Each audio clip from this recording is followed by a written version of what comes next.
Good evening, everybody. This is Bobby.Gammonster, Internet horror host of Facebook's Monster Movie Night. And this is my old pal Boris. Take a bow, Boris. Okay, you doing pretty good tonight? Throat's hurting a little bit, doesn't feel like talking tonight?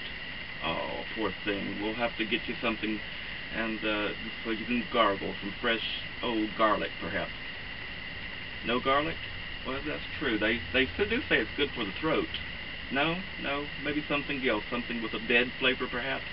Oh, okay. Well, a little bit later we'll check on you for that, okay? But you feel like doing the show tonight? Oh, great. Well, last week we were talking about the 4 hierarchies of monsterdom. Of course, you remember the witch, the werewolf, the vampire, and the ghoul. Well, we've covered the vampire and the werewolf. Tonight I thought we would cover the ghoul, and next week we'll discuss the witch. But tonight is the ghoul. And ghouls, actually you and the ghouls have a lot in common there, Boris, you know?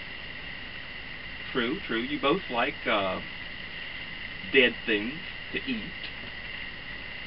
Scavengers of sorts, you know? Yes, back in the old days, ghouls were actually the scavengers of Monster Kingdom, and they didn't really like to kill. However, doesn't mean that they couldn't or wouldn't, but basically they like to clean up after others, you might would say. They love to hang out in the graveyards, as it were, and their food and clothing and pretty much everything that they lived by was offered through what they call boxes. Of course, we know them to be coffins, and of course clothes from the cadaver that was in them, and the wood from the coffin itself could be made into beds and coffee tables or tables like our own little table here that was made for us by wood cremation and our good friends that we met at the Monster Bash this past year. But the ghouls have come a long way throughout the years and the centuries, just like all the other monsters in the Monster Kingdom. However, there's not a lot written or done by or for ghouls in the area of film or literature or that type of thing. However, tonight we have a special treat starring our old friends Vincent Price, John Carradine, I believe Donald Pleasant, and Elkie Summer is also in it, with a lot of other people that's in it. It's called The Monster Club. I know you know it, and I know it. It's a great film. It's fun. It has music. It has comedy. It has horror. It has a little bit of everything. And of course, it's being hosted by Vincent Price and John Carradine. And John is playing a very famous author, horror author, called R. Chetwynd Hayes. And if you ever get a chance to check out any of his books, I suggest that you do so. They're great. If you want to learn about monsters, he's one of the authors to go for. Of course, Ray Bradbury is another one, and Edgar Allan Poe, and so many others. But anyway, The Monster Club is the film that we're going to have tonight. And of course, we are getting back to the ghoul side of the family. As I say, most all horror hosts, at least almost all horror hosts, especially in the old days, were called ghouls. We have the cool ghoul, that was our friend Zachary, and whom I haven't yet had the pleasure of meeting, but I do hope to someday get that pleasure.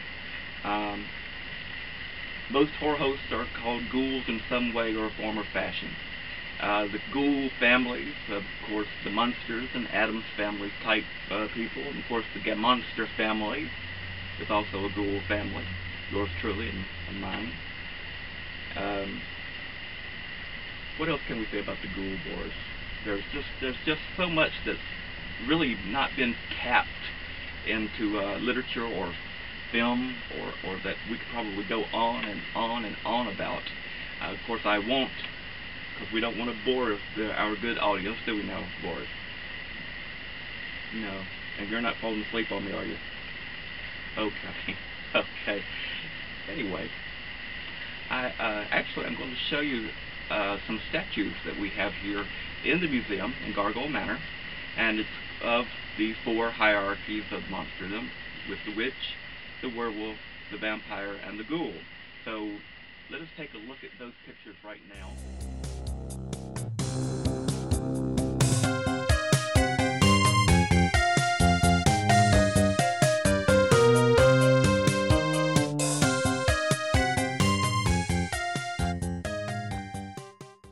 Okay, great. I hope you enjoyed those.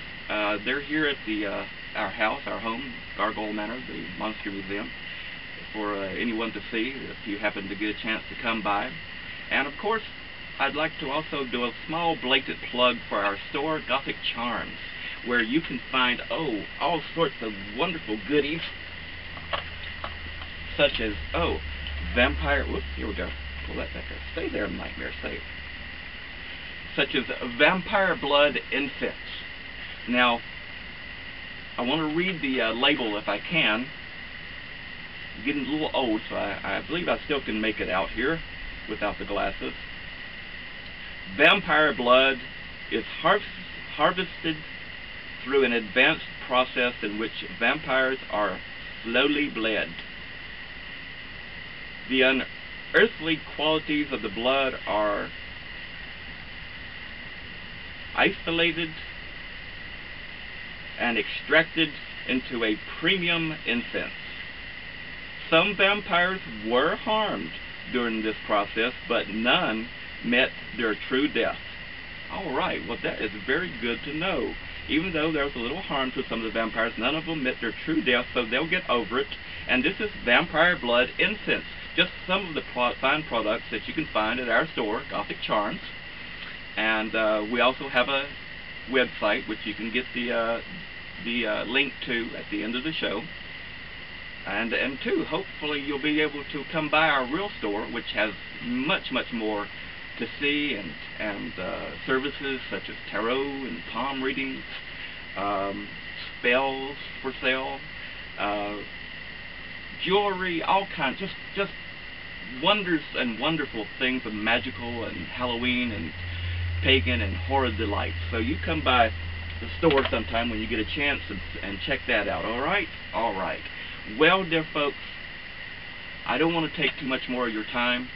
I do want to thank you for stopping by Gargoyle Manor, the Monster Museum, for Monster Movie Night with your host, me, Bobby.Gammonster, and my friend Boris the Buzzard.